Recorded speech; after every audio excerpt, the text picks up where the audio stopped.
All right. Good news on play number 6. Bad news on play number 6. All right. So, good news is I like it. Okay. I like it. Nope, got wrong. Running back on the wrong side. Sorry. Bloop. Put the running back over here. All right. Good news is I like it. Okay. Because we bring Bell in. Now I just critiqued. I said all this. I did this whole speech about how we'd had Marion Brown in this whole time, and he was distractor in motion and stuff. And now we bring Bell into the same group. We only sub out Brown, and we bring in Bell. Okay, so it's the same group of guys we've had on the whole drive, but now Bell's in there. Okay.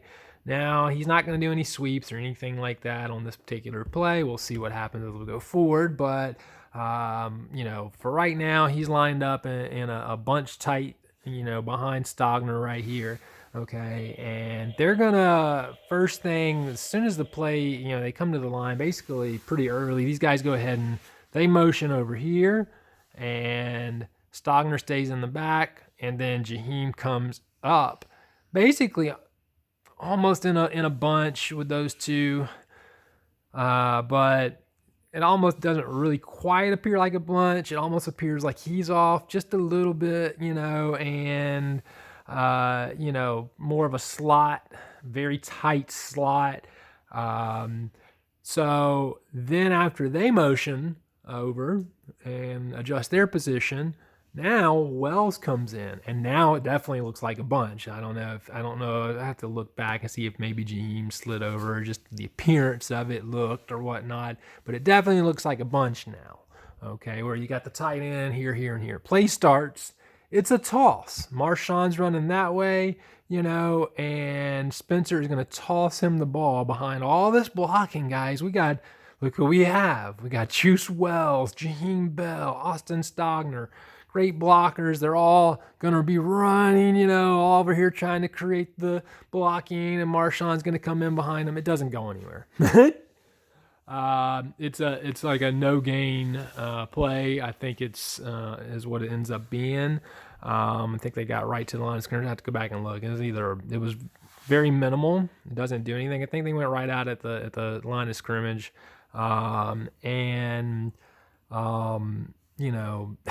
Look, I like the play design. I like the personnel. Everything about the play was fine. What I haven't talked about yet, guys, and unfortunately, everybody's going to get say, I'm tired of hearing this excuse, but we're playing Georgia, okay?